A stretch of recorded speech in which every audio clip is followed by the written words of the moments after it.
Hello, chemistry students. In this video, we'll discuss electron affinity. So you can think of electron affinity. An affinity is having an attraction for something. So electron affinity is kind of the opposite of the ionization energy. Ionization energy is the energy required to remove an electron. So those are typically endothermic processes. You have to put energy in to remove the electron, and you can think of it as what we learned with threshold frequencies and quantum mechanics, or the binding energy. Electron affinity is the opposite. When the electron is gained, it lowers the energy of the atom, making it more stable.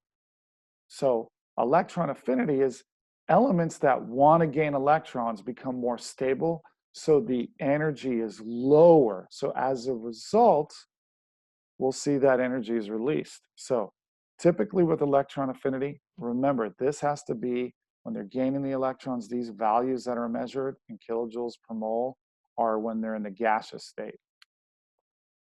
So typically they look at it as, you have some type of element. They use the symbol M in a gaseous state. It gains an electron. It becomes negatively charged because it's gaining an electron. And they write EA for electron affinity. And notice that they write it on the product side. And the reason why they're writing it on the product side is typically it's exothermic. There's a release in energy. So they write it on the product side because it's a negative value, it's a release in energy, and it's becoming more stable. Now, in some cases, it is endothermic. There are some cases where they don't want to gain electrons at all. So here's an example. And again, the units are kilojoules per mole. So when I look at this, we'll see that some of the alkaline earth metals and noble gases are endothermic. So alkaline earth metals, where it's actually not a negative value, it's a positive. So, X would be greater than 0. We have a couple of those. And the noble gases. So in the next slides, we'll be talking about why these are endothermic. But basically, the more that energy is released, the greater the electron affinity. This really confuses people. So you can think of it as the more negative the number is, the larger the electron affinity, or the greater attraction for gaining an electron, right? So we're really looking at magnitude. So a really big negative number means that species really wants an electron. It becomes really stable when it gains it and releases a lot of energy. So as you can see, the halogens really want that one additional electron so they can go from a P5 configuration to a P6 like the noble gases and have their P sublevels filled. And in general, it increases as we go across a period and down a group. So just like before, it's going to increase as we go from left to right. So as we go left to right, we want to gain electrons. Why? Well, you can think of it as Z effective, your effective nuclear charge. You have more protons, you can pull in more electrons. You can also think of it as, well, isn't this where the nonmetals are, right? The nonmetals are up in this corner. So they want to gain electrons. As I go down a group in general, right? As I go down, the electron affinity actually decreases because it's further away and it's not attracted to that nucleus. So it's harder to really gain those electrons. So let's look at the trends. So again, as we go down, right? For alkaline metals, we see electron affinity goes down as well. And we see that general here, right? And that makes sense. The rubidium doesn't want to gain an electron, it wants to lose. That's why it has a low ionization energy, because it wants to lose electrons, not gain them. So it's going to have a small electron affinity because it's not going to release a bunch of energy and be happy by gaining an electron. But not all groups follow this pattern of going down, right? We'll see that there's irregular increases in electron affinity from the second period to the third period. So I highlighted principal quantum number n equals 3, or the third period, or the third principal energy level. And we notice that in a lot of the cases, we see that there's actually an increase in electron affinity. So 200 is bigger than 141. 349 is bigger than 328. So why is there an increase as we go down when typically there's a decrease as we go down? Why is there an increase from the second period to the third?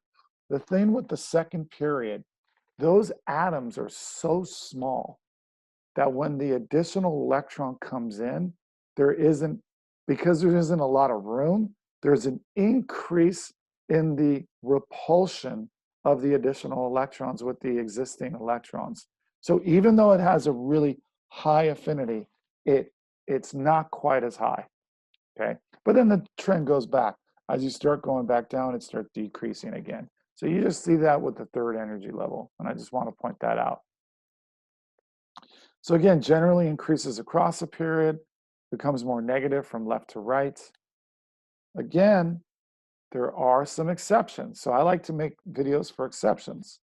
So if we look at group 5A, right, it's generally lower in electron affinity than expected. So here's 5A. So we see, I mean, with nitrogen, it's actually an endothermic. So what does that mean?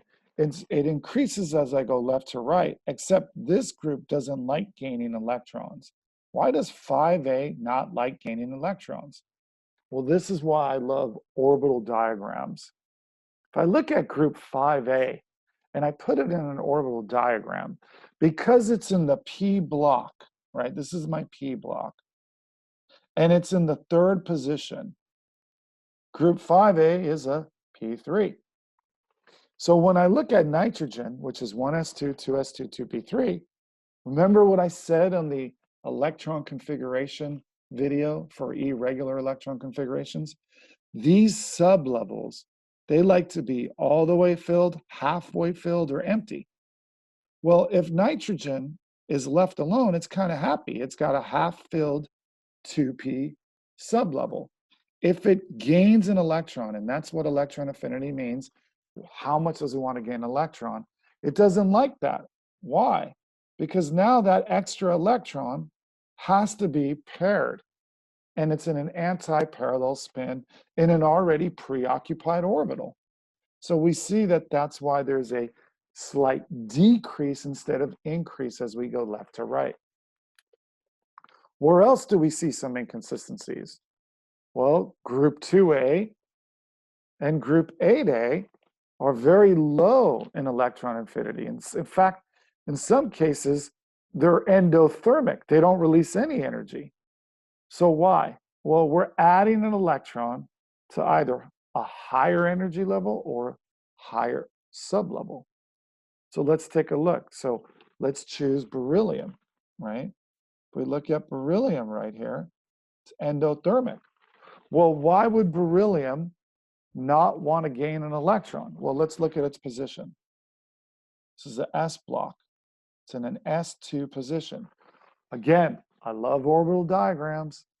So when we look at beryllium, it's got a 2s2, which is, again, going back to my orbital diagrams, I like to be all the way, sublevels all the way filled, halfway filled, or empty. It's got an all the way filled 2s and an empty 2p.